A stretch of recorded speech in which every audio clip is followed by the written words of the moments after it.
Elias sat on his old wooden chair on the front porch, hands resting gently on his lap, listening to the whispering wind weave through the trees. The sun hung low in the sky, its golden light stretching across the hills, painting everything in a warm, familiar glow. A quiet smile played on his lips. Not a smile of excitement or triumph, but the kind of smile that comes from something deeper, something unshakable. Elias was at peace, but it wasn't always this way.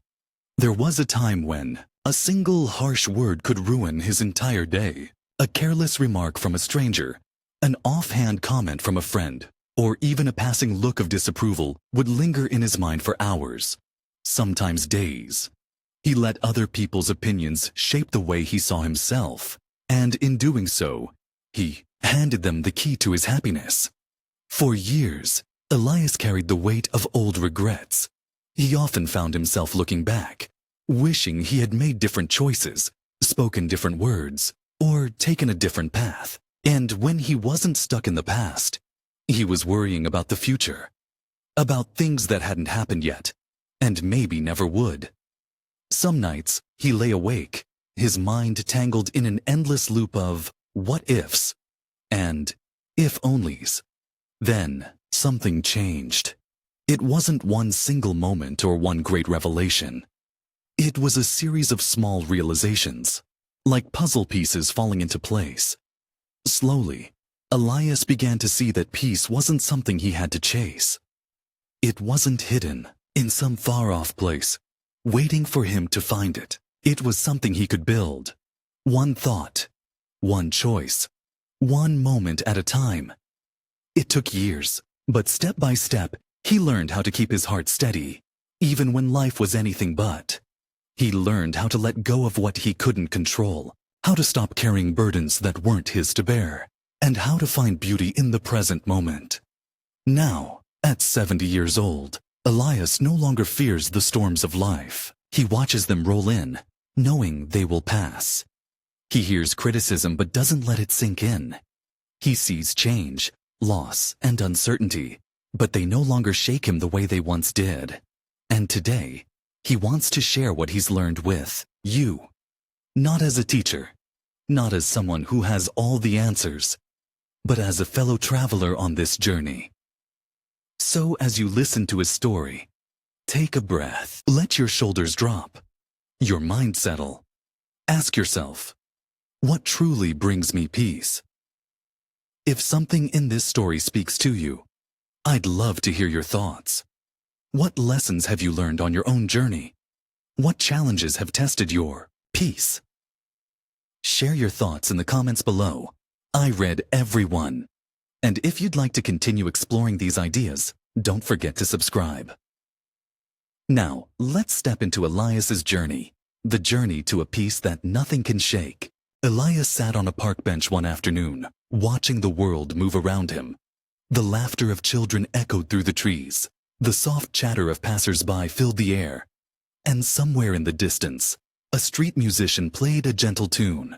He had come here to enjoy the quiet moments of the day. But something caught his attention. A small boy standing a few feet away, his head hanging low.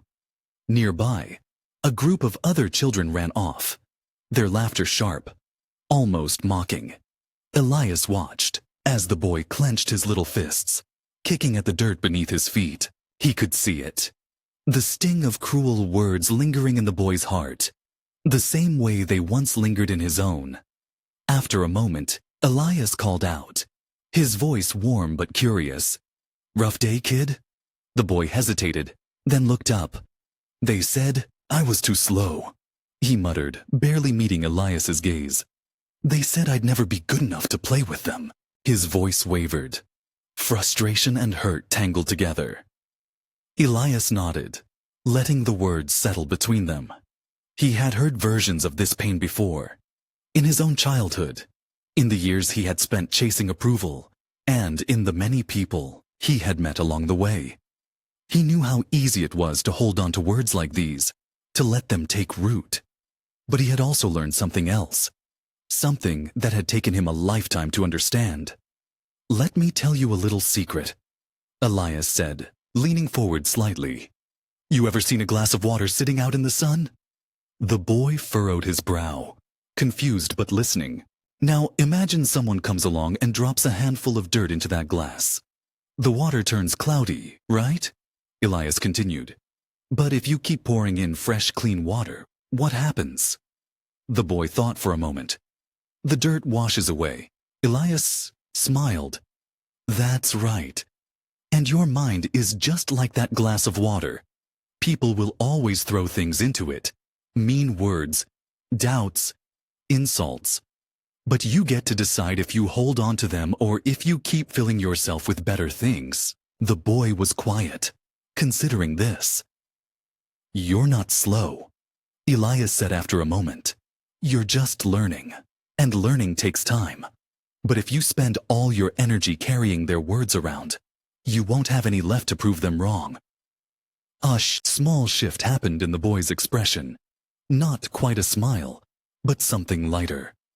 He nodded as if filing the lesson away in a place he'd remember. Then, without another word, he turned and ran back toward the playground. Elias watched him go, feeling the weight of his own past self in that small figure. He had spent too many years letting others define him, letting careless words dictate his worth. But not anymore. He had learned that insults only have power when we give them power. And as the boy disappeared into the distance, Elias leaned back on the bench, letting the music of the world play on. Untouched, Elias had always been a man of discipline. Even in his younger years, he believed that success and respect were built on hard work, self-control, and an unshakable commitment to doing things the right way. He prided himself on waking up early, keeping his word, and pushing himself to meet the highest standards. But for a long time, that discipline came with a cost. He expected the same from everyone around him, and when they failed to meet those expectations, he found himself growing frustrated, even resentful. It wasn't until a conversation with his old mentor, Mr. Whitaker, that Elias began to see things differently. He had been venting about a coworker, someone who never seemed to pull their weight, who always made excuses and took shortcuts. Elias had worked twice as hard, and yet they were treated the same. It felt unfair. He wanted to demand more, to push this person into becoming better, stronger, more responsible. Mr. Whitaker had listened patiently, nodding as Elias spoke. Then, after a long pause, he said something Elias never forgot. You ever seen a candle burn, Elias? The question caught him off guard. Of course, he said, unsure of where this was going. The thing about a candle, Mr. Whitaker continued, is that it gives off light without burning the things around it. It holds its own flame, steady and bright, without demanding that other candles match its glow. Some candles burn longer, some flicker out faster, but the strong ones, they just keep shining, no matter what's around them. Elias sat with those words for a long time. He realized then that his discipline, his commitment to doing things right, was a good thing. But his frustration with others, that was something else entirely.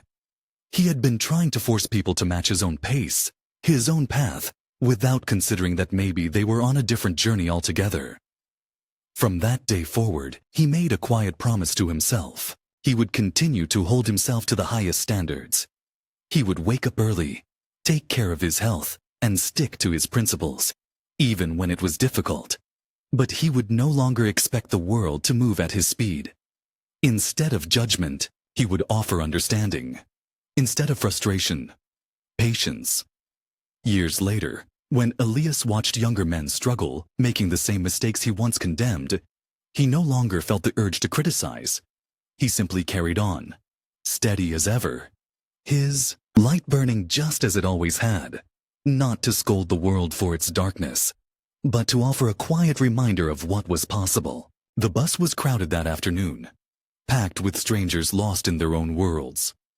Elias sat near the window, watching the city blur past, enjoying the simple rhythm of movement. But then, a voice cut through the quiet hum of the ride. Sharp, bitter, relentless. An older man, maybe in his 60s, sat a few rows ahead, muttering complaints to no one in particular. The traffic was too slow. The bus was too crowded. The world, it seemed, had done him a great injustice simply by existing the way it did. Every few minutes, he would shake his head, sigh loudly, or throw in a remark about how nothing was like it used to be.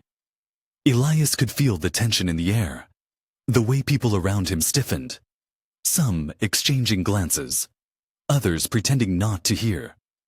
For a moment, Elias felt the familiar urge to roll his eyes, to tune the man out, to let himself be annoyed like everyone else. Years ago, he might have, but something in him had changed over the years. Instead of dismissing the man, he found himself wondering, what made him this way? What kind of life had shaped this bitterness? He watched as the man clutched his worn-out coat, his hands lined with age, fingers twitching slightly. There was something lonely in the way he spoke, something aching in the way he kept looking around, as if searching for someone to respond. Elias took a deep breath and did something unexpected. "That's a tough way to go through the day," he said, gently, loud enough for the man to hear. The man turned, surprised. For a moment, Elias thought he might snap at him, but instead, he just huffed. "Not that anyone cares," he muttered. "I don't know," Elias said, offering a small shrug. "Seems to me like you've got a lot to say, and most people don't say much unless they've got a reason." The man hesitated, his frown softening just slightly, and then, as if a dam had broken, he started talking. Not about the bus, or the traffic, or the weather, but about his life.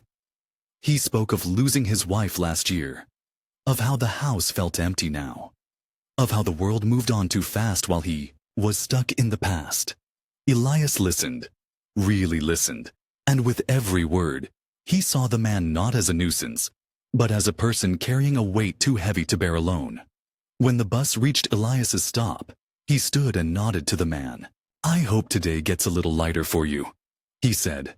The man didn't smile, not quite, but something in his face shifted, just enough. As Elias stepped off the bus, he thought about all the people he had once brushed off, dismissed, or judged too quickly. He had spent years assuming that difficult people were simply difficult, never considering that they might just be hurting.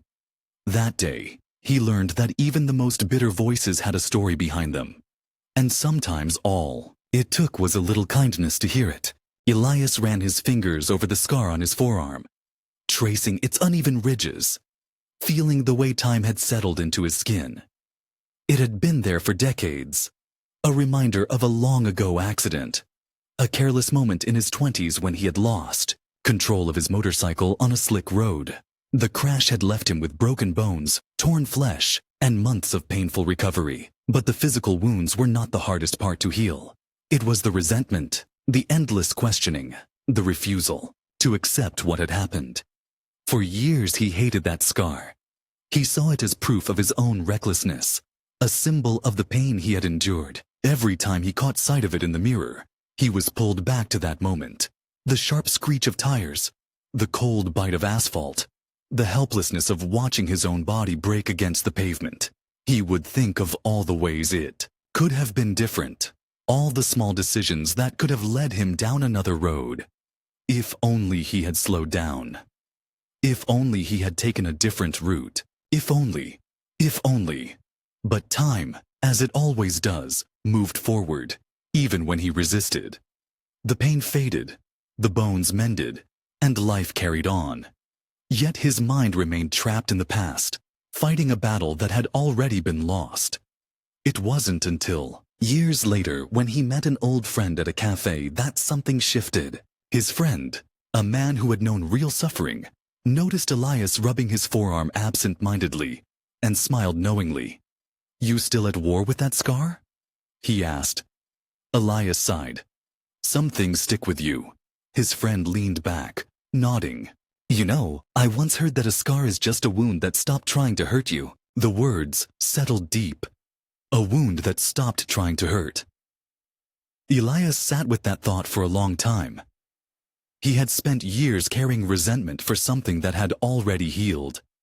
The accident had changed him, but it had not ruined him. His body had accepted what had happened long before his mind had, and in that moment, he realized he had a choice: to keep reopening an old wound, or to finally let it become what it was meant to be, a mark of survival, not of regret. That night, for the first time in years, he looked at his scar without bitterness. It was just a part of him now, neither good nor bad, just a story written into his skin. And with that acceptance came something unexpected: peace. The cafe was quiet that afternoon, filled with the soft murmur of conversation and the distant clinking of cups. Elias sat alone by the window, his hands wrapped around a warm mug of coffee, watching the world drift by. Then, from the far corner of the room, a melody began to rise. A young man, no older than 20, sat at the cafe's upright piano, his fingers moving effortlessly over the keys.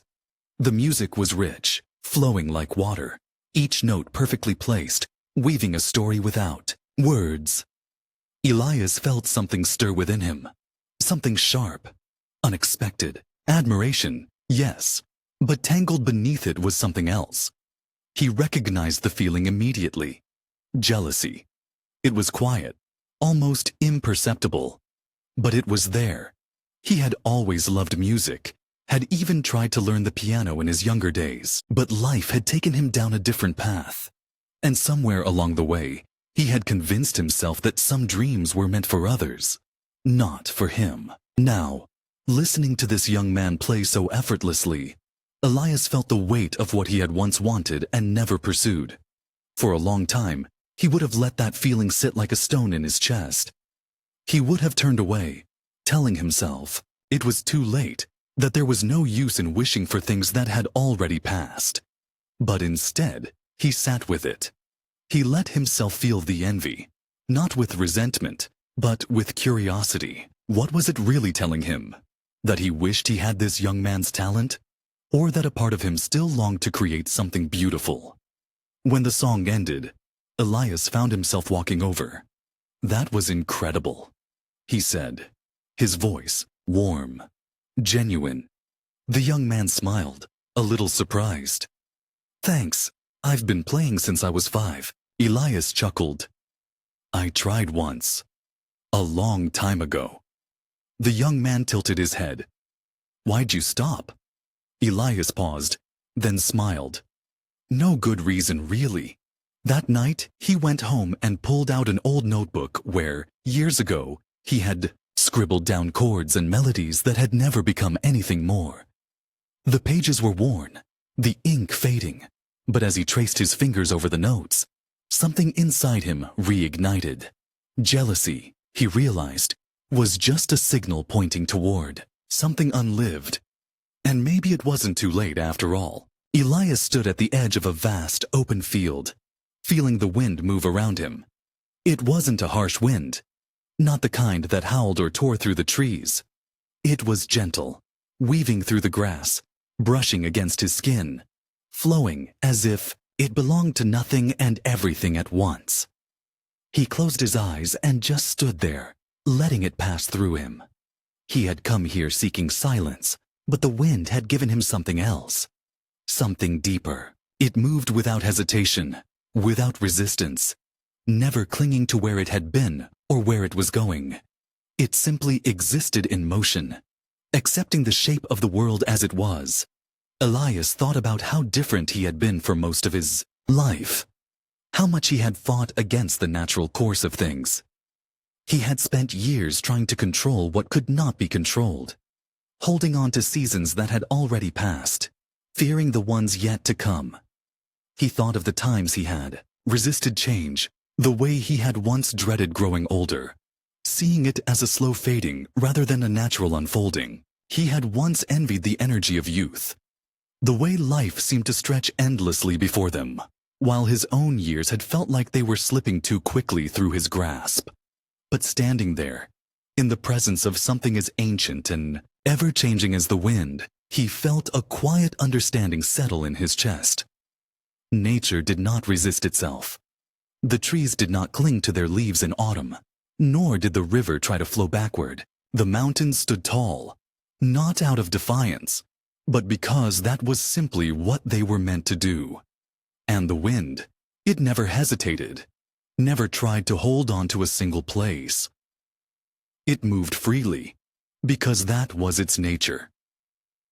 Elias took a deep breath, inhaling the crisp, earthy scent of the open field. He imagined himself like the wind, not bound by the past, not afraid of what lay ahead, but simply existing in the moment, flowing with whatever came next. As he exhaled, he felt lighter, as if something inside him had finally let go.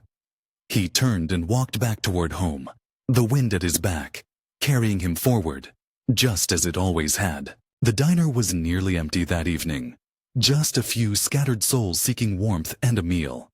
Elias sat in his usual corner booth, a bowl of soup in front of him, steam curling into the air. He had always liked this place, not for its grandeur, but for its quiet simplicity. It reminded him that life's comforts were often small. A hot meal, a familiar face, a place to sit and simply be. As he lifted his spoon, the door creaked open, and a man stepped inside. His clothes were worn, his hands tucked into the sleeves of a threadbare jacket. He hesitated near the entrance, scanning the room as if uncertain whether he truly belonged there. Elias watched as the waitress, a kind woman who had worked there for years, approached him. She spoke softly, and the man shook his head. "Not enough," Elias heard him murmur. Without thinking, Elias raised his hand. "Get him whatever he wants," he said. The waitress nodded and the man turned, his eyes cautious, searching Elias's face for an explanation. "You don't have to," the man said, his voice edged with both gratitude and pride. "I know," Elias replied with a small smile. "But I can." The man hesitated, then gave a slow nod and took a seat at the counter. The waitress brought him a plate of food, and for the first few minutes, he ate in silence, focused, as if afraid the meal might disappear if he wasn't quick enough. But then, something shifted. The tension in his shoulders eased. His movements slowed. By the time he finished, he looked up at Elias and said, "Thank you." Elias simply nodded. He didn't need anything in return. No grand gesture. No words beyond what had already been spoken. He had learned long ago that kindness wasn't about being seen, about being praised. It was about recognizing the simple truth that we all belong to each other in some way. As he left the diner that night, stepping into the cool embrace of the evening, Elias felt no need to dwell on what he had done. It wasn't a transaction. It wasn't charity. It was just the right thing, done in the right moment, without expectation. And that, he realized, was what true integrity looked like. Not something performed, but something lived. Elias woke up to the soft glow of morning filtering through his bedroom window. The house was quiet, the kind of silence that once made him feel lonely, but now felt like a gentle embrace. He sat up slowly, stretching his arms, feeling the familiar stiffness in his joints. Age had given him many things: wisdom, patience, a sense of peace, but it had also taken away the ease of movement he once had. Still, he smiled. He was here. He had another day. And that was enough. As he stepped into the kitchen, the rich aroma of freshly brewed coffee filled the air. He poured himself a cup, savoring the warmth in his hands, the way the steam curled upward, disappearing into nothing. It was such a simple thing, this morning ritual, yet it brought him a quiet kind of joy.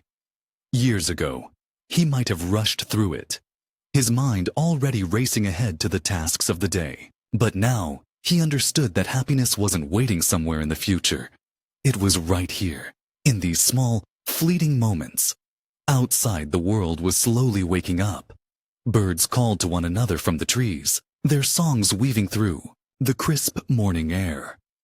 A neighbor walked past, their dog trotting happily at their side. Elias nodded in greeting and they exchanged a wave. A brief connection between two people sharing the same corner of the world. He sat on his porch with his coffee, watching the sunlight dance across the leaves. A gentle breeze carried the scent of damp earth, reminding him of childhood mornings when he would run barefoot through the fields, dew clinging to his skin. He thought of all the versions of himself he had been. The restless boy, the ambitious young man, the husband, the friend, the wanderer, the seeker. Each one had believed that happiness was something grand, something still ahead, just out of reach. But now, in the stillness of a quiet morning, Elias knew the truth. He had everything he needed.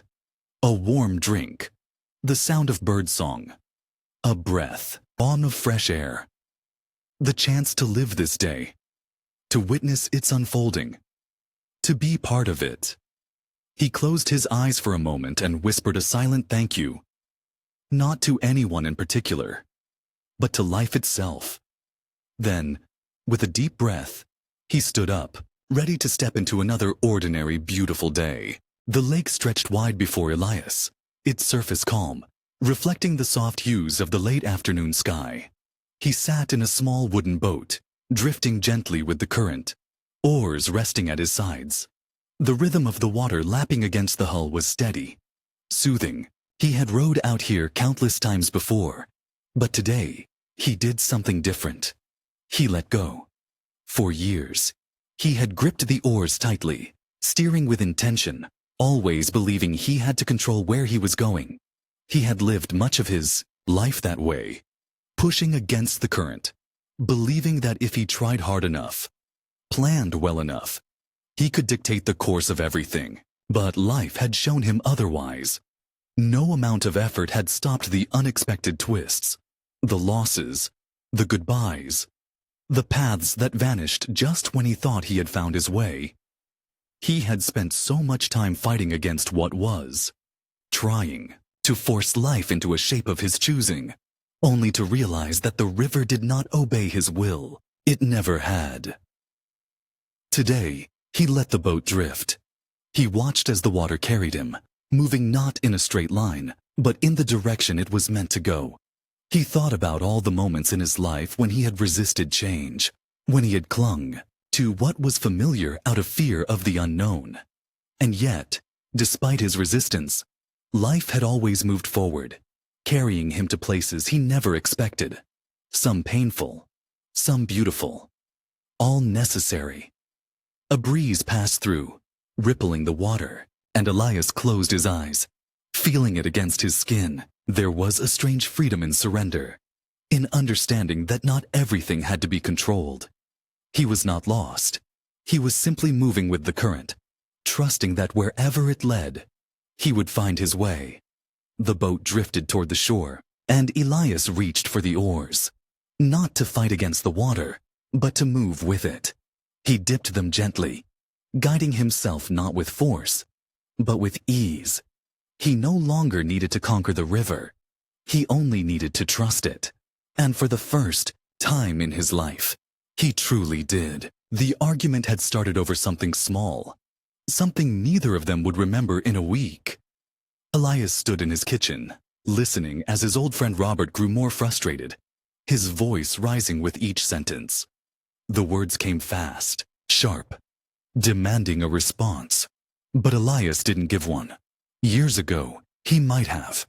He would have met anger with anger, justified himself, tried to prove his point. But now, he simply stood there, letting Robert's words settle into the space between them. He wasn't ignoring him. He was listening, truly listening, not just to what was being said, but to what was beneath it. The frustration in Robert's voice wasn't about Elias at all. It was about something deeper, something unspoken. And Elias knew that no argument, no clever retort would ease the burden his friend was carrying. So he said nothing. The silence stretched between them, thick at first, then softer. Robert's shoulders, once tense, began to relax. His breath slowed. The storm that had been raging inside him seemed to lose its force. He ran a hand through his graying hair and let out a long sigh. "You're not going to say anything?" he finally asked, his voice quieter now. Elias shook his head, a small smile forming at the corners of his lips. "Not if you don't need me to."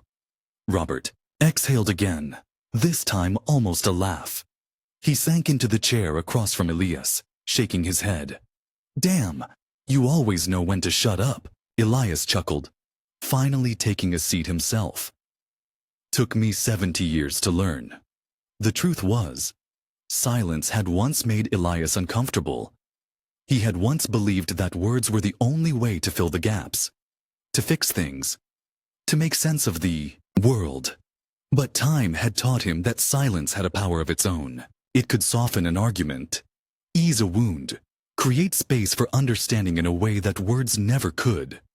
Not every battle needed to be fought. Not every question needed an answer. Sometimes, the best thing he could do, the strongest, wisest thing, was simply to be present and let the silence speak for itself. As the tension faded, Robert gave him a tired but genuine smile. "Thanks," he muttered. Elias nodded, taking a sip of his coffee. "Anytime." Elias sat once more on his wooden chair, the same place where he had begun his days for years. The sun was setting, casting long golden streaks across the fields, painting the world in soft amber light. The wind moved gently through the trees, carrying with it the whispers of a life well lived. He closed his eyes and listened, not just to the sounds around him, but to the silence within. It was the kind of silence that once made him restless. But now, it was his greatest companion. It was the silence of peace. Looking back, Elias saw a life filled with lessons, each one shaping him into the man he had become. He had learned that words, no matter how sharp, only had power if he allowed them to. He had discovered that discipline, when practiced with kindness, became a source of strength rather than a burden. He had come to see that even the most difficult people carried stories worth listening to. He had let go of his battles with the past, understanding that acceptance was not weakness, but freedom. He had turned envy into inspiration, learning that the achievements of others did not diminish his own path, but rather illuminated what was possible. He had found solace in nature, realizing that just as the wind did not resist its course, neither should he fight against the flow of life. He had understood that morality was not about grand gestures, but about small acts of kindness, about offering a meal, a moment of understanding, a listening ear. He had discovered that gratitude was not reserved for extraordinary moments, but for the simple ones. The warmth of the sun, the taste of coffee, the sound of birds in the morning. Most importantly, he had learned to trust life, to release his grip on control, to understand that uncertainty was not a thing to fear, but a natural part of the journey. And in doing so, he had found peace, not because life had become easier, but because he had stopped fighting against it. The lessons of Elias are not just his own, they belong to all of us. In a world that often demands we react, argue, compare, and resist, his story is a reminder that there is another way. We can choose to let go of the burdens we were never meant to carry. We can choose to respond with patience instead of anger, with understanding instead of judgment. We can choose to appreciate the small things, knowing that life is made up of them. And above all, we can choose peace, not as something we wait for, but as something we create within ourselves, moment by moment. So, as you finish this story, ask yourself, what are you still holding on to that you no longer need? What battles are you fighting that could be laid to rest? What beauty is already around you, waiting to be noticed? If this story resonated with you, I'd love to hear your thoughts in the comments. What lessons have you learned in your own journey? And if you'd like to walk this path of wisdom together, don't forget to subscribe. Let's continue seeking peace, not as something to be found, but as something to be lived.